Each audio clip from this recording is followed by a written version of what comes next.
Happening in Kashmir, you have seen some in the social media, not in the mainstream media, but in the social media, you have seen many images. It all started because of the alleged molestation case against the security forces, which is becoming true, which is coming true in the news reporters nowadays.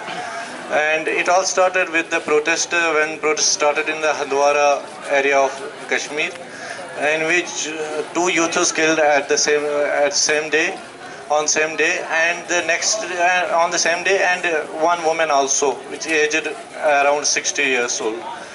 She was working in fields, and another youngster, they were in market doing peaceful protest against the molestation case or against those security forces.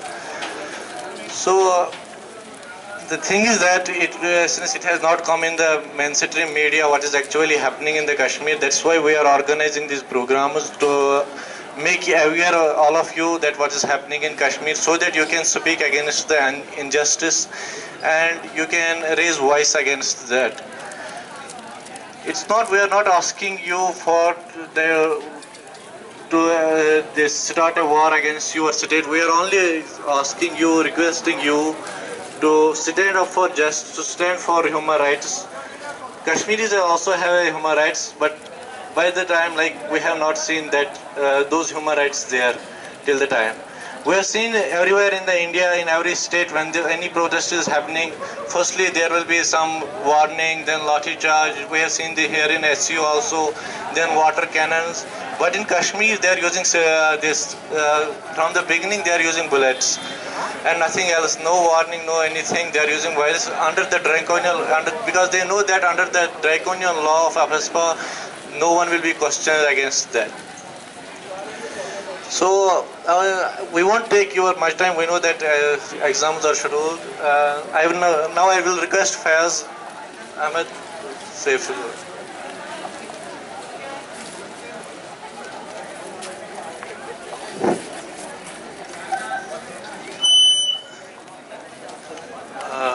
Good evening, friends and comrades.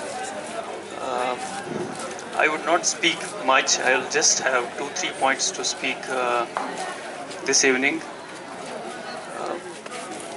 I'm in fact pained and not in a proper state to say anything about how things are going in Kashmir since last 2-3 days. For us who have grown there in Kashmir since last 25-30 years, it's almost a normal thing. I mean, the things which now at least come through social media to, before Indian public, somehow at least. We have gone through these things like as a routine. But what at least there was some hope from this government, from PDP government, People's Democratic Party government, that there would be at least a bit of ray of hope that they would at least try to rein in the forces, military forces. But it's all the same which has been happening since last 25 years. I mean, it's now clear that it's not any elected or nominated government, anything in Jammu and Kashmir which runs the show. It's actually the army which runs the show. There was a time when the last Chief Minister Umar Abdullah tried to raise the point against Armed Forces Special Powers Act. There was only twice or thrice he raised this point that we're going to we're appealing for repeal of this act. The last, Army Chief, General V.K. Singh, he put a separate office so that all the communication between the Chief Minister's office and with his ministers and with Government of India is gagged in the name of some research. So that much powerful has become army in Jammu and Kashmir. If I say it in the way it would be in a way the common Kashmiri understands it, it's almost a commercial unit. It's a business unit. It's now turned into a business unit. It's the privileges. It's the allowances. It's it's all kinds of undue powers which the army, has been used to, which they oppose. Not, I mean, there's nothing, no threat of the way it used to be since 1990s with the beginning of the armed rebellion. Nowadays, it's almost, I mean, it's near about a normal situation in the sense of militant or armed activity, but the privileges, but the allowances, everything, all kinds of privileges the army have been given, have been used to. They are straight away using them since those times, and it's against these privileges that they feel a threat whenever anybody raises a point against Armed Forces Special Powers Act. What this has done to Kashmir or the society of Kashmir is that it has constantly put them under threat, under suspicion, and it's not a normal life they live. I mean, it's not a normal life we live. I mean, once, suppose when I came to Delhi to study or to Hyderabad, then I realized that what a normal life looks like. Otherwise, all of us Kashmiri friends here, they would say that, the life we live there is certainly not a normal life. It's a life every day filled with suspicion, filled with contempt towards you, and all kinds of things which happen in not a normal state, which happen in a kind of an imperial, if you're under some occupation. And this has not been the case with Indian Army. I mean, Indian Army came in 1947 almost as liberators. I mean, if I not say liberators, but almost as liberators.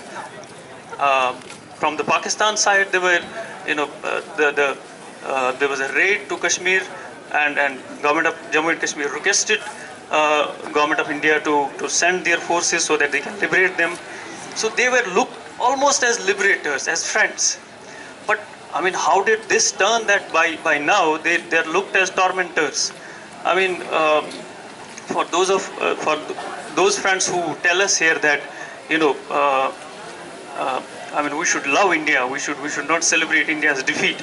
I mean, excuse me, please. I mean, it's Indian Army which is the representative of India in Kashmir.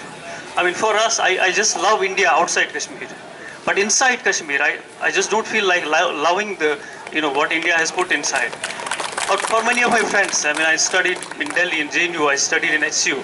I just love my teachers. I just love my friends who have given us so many beautiful times, so many beautiful ideas.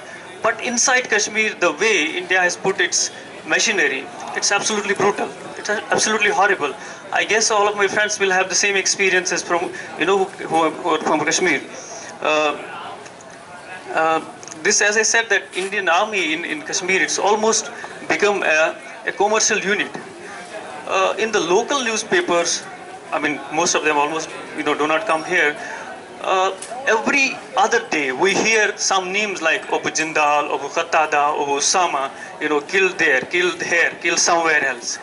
Every day there is somebody or the other who is in this name, who is given some big name and is killed. As a result, there are mass graves. There are people just disappear, just vanish. Nobody gives, nobody questions them, because if you question, you're questioning you're questioning almost the the BJP, for the BJP government, that's their only bet. You're questioning the army. You're questioning somebody who's fighting some sacred cause, who's fighting some patriotic, some national calamity. If that is the parameter of any Indian in with regard to if that Indian Army in Kashmir is the parameter of their patriotism, I'm sorry, they must check. They must go back to their idea of patriotism and check it. It's absolutely horrible idea if they link their idea of patriotism to Indian Army in Kashmir. Also, I mean, please don't expect Kashmiris to watch any injustice, any act of injustice, the way you see in Bollywood, movies. Bollywood crowds just watching any acts of, any acts of injustice. whatever has been, I mean, whatever, how much oppressed since the Kashmiris have been since the last 60 years, but at least this much sense of justice we have in us, that if we see some bit of molestation, we're not going to take things lying down. That's what you know. That's what happened with Iqbal. That's what happened with Naeem, and that's what happened with Arif. I mean, it's not that somebody told them that you should throw stones to army out of nothing. Why should somebody just throw their lives before bullets? Especially a guy who is as promising as thinking of going into playing cricket at the national level, playing cricket at the highest level. Why should somebody just throw their lives?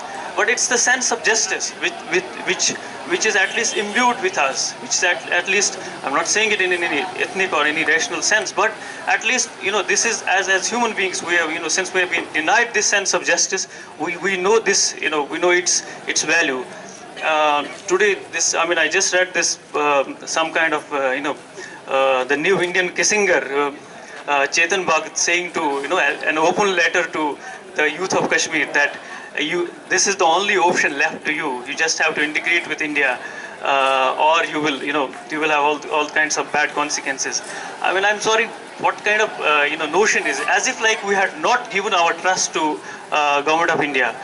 And in 1947, government of Jammu and Kashmir chose to be with India,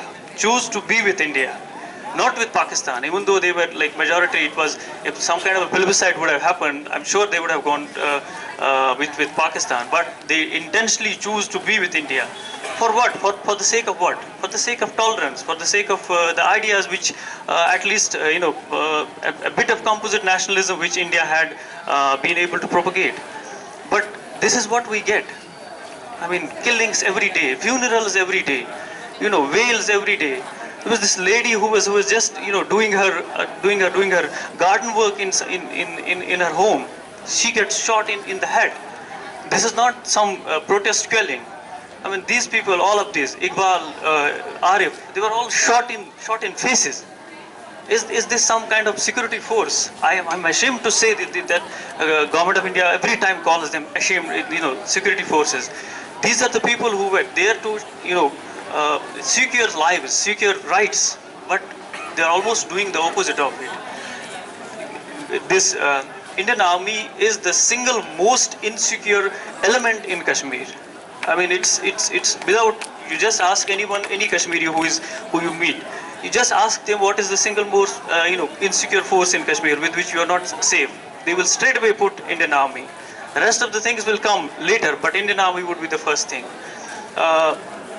Also, for those friends who just every day or the other go on telling and go on raising tirelessly that Kashmir unki jagir hai, Kashmir kisi ki चीर देंगे, all these things. I mean, I just feel sorry for them that they every time just exhaust themselves. It's the point is that, I mean, by analogy, it's a house, it's a home. It belongs to those who live there. It doesn't belong to the neighbor. It doesn't belong to this neighbor or that neighbor. No matter how kind or how unkind your neighbor be, but your home is your home. In the end, it belongs to those people.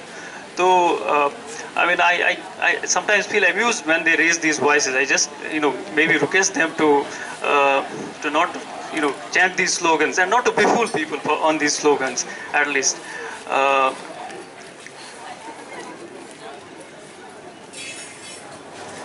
Yeah, this is what I just had to say, and I just feel, thank you all that you came here. You just listened to, at least. I mean, I could say, I thought I would not give any expert talk or anything. This was just the kind of Eklavya talks we are used to hear. So these were just my experiences, and I think, anybody who is willing to just share their experiences, they're welcome. And in the end, we just have our, Kharaj Aqidat to these civilians who were just killed. Thank you so much.